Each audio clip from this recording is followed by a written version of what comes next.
Selamat pagi jemaat yang dikasihi dalam Tuhan Yesus Kristus.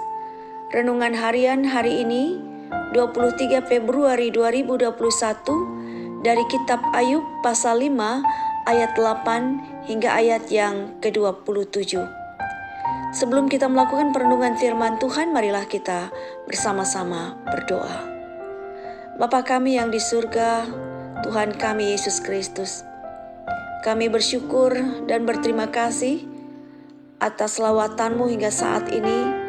Kami tetap beroleh kesempatan untuk merenungkan kebenaran firman Tuhan.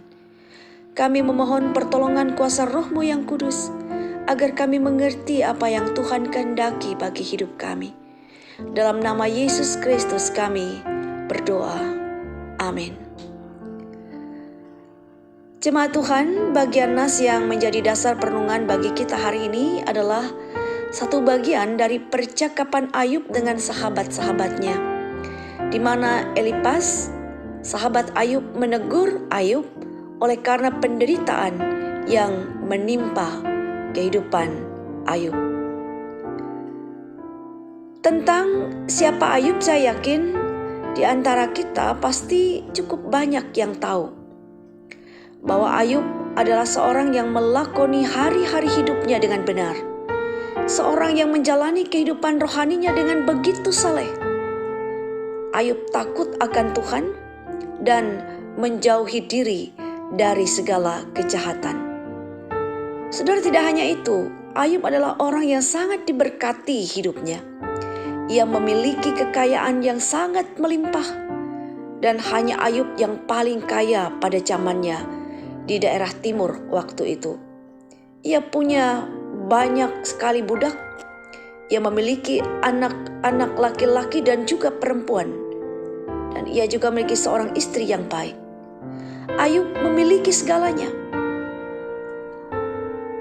Dan juga Ayub adalah seorang imam yang luar biasa dalam keluarganya.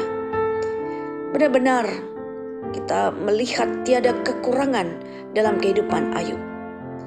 Ia bahkan seorang ayah yang setia mendoakan anak-anaknya agar anak-anaknya hidup dengan benar, agar anak-anaknya tidak jatuh ke dalam dosa. Tetapi jemaat Tuhan, menjadi suatu hal yang sangat menarik ketika kita melihat apa yang terjadi dengan kehidupan Ayub. Ia mengalami penderitaan hidup yang sangat tragis sekali. Bagaimana seorang yang saleh, seorang yang hidup benar di hadapan Tuhan, seorang yang baik hati, seorang yang diberkati dengan kekayaan keluarga rumah tangga yang luar biasa. Dalam sekejap, Ayub kehilangan semuanya. Ini menjadi pertanyaan bagi kita, bagaimana mungkin Ayub memiliki kesanggupan untuk menerima penderitaan yang begitu hebat. Seorang kaya tiba-tiba melarat dan menjadi seorang yang sangat miskin, tidak punya apa-apa dan tidak punya siapa-siapa dalam hidupnya.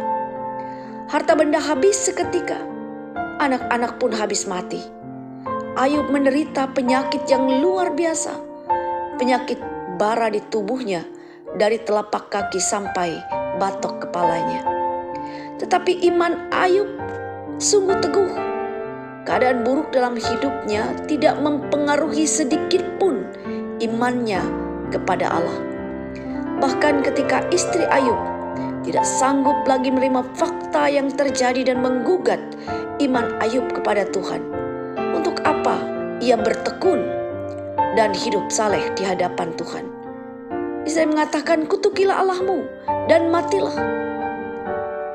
Bagi Ayub, semua otoritas memberi dan mengambil ada pada Allah.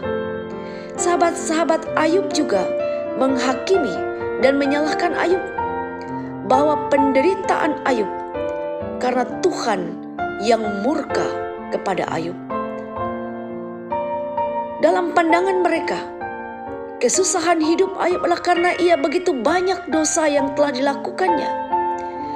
Mereka tidak berpihak dan juga tidak memberi dukungan penguatan yang dibutuhkan oleh Ayub. Jemaat Tuhan, hal ini sering terjadi dalam kehidupan Kristen. ketika memperlakukan sesama yang sedang tertimpa pergumulan dan berbagai penderitaan karena masalah kehidupan. Bukannya datang menguatkan, bukannya datang untuk membantu dan menolong sesama dalam pergumulannya, tetapi justru datang untuk menyalahkannya, menekan, bahkan menghakiminya, sehingga orang yang sudah jatuh, sudah sakit, malah dibuat lebih sakit lagi. Saudara, mestinya kita tahu ini bukanlah sikap Kristen, bahkan dengan menggunakan kata-kata rohani, namun menghakimi saudaranya sendiri. Paling tidak, inilah bagian dari nas kita hari ini. Ayub menghadapi sikap sahabat-sahabatnya yang memandang penderitaan Ayub karena kesalahannya sendiri di hadapan Allah. Karena dosa-dosanya di hadapan Allah, maka ia dipukul dan ditegur oleh Allah. Ayub diminta mencamkan bahwa keadaan yang menimpa hidupnya disebabkan oleh berbagai kesalahan yang besar dalam hidupnya, dan meminta supaya Ayub bertobat kepada Allah. Kita melihat bahwa Ayub berdebat, Ayub bersoal jawab dengan sahabat-sahabatnya. Dengan yakin Ayub membela dirinya dan mengatakan bahwa ia tidak melakukan apa yang dituduhkan sahabat-sahabatnya kepadanya. Ia tidak tahu mengapa semua hal buruk menimpa hidupnya. Ia orang yang beriman, orang yang benar, yang setia melakukan kehendak Allah. Jemaat yang dikasihi Tuhan, kita bisa mengetahui tentang bagaimana Alkitab yang dengan jelas mencatat bahwa Ayub tidak bersalah. Ayub tidak berdosa. Ayub seorang yang benar. Ayub seorang yang saleh di hadapan Allah. Iman Ayub kuat, teguh, dan juga tidak tergoyahkan meski begitu besar penderitaannya. Jemaat Tuhan, hari ini kita belajar dari kehidupan Ayub.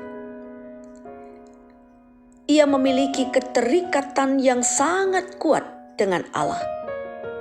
Kesengsaraan, pergumulan, penderitaan beruntun telah menimpa Ayub. Kita tahu bahwa harta kekayaan habis lenyap, anak-anak dan istri para sahabat tidak ada lagi. Bahkan tubuh jasmani menderita sakit luar biasa.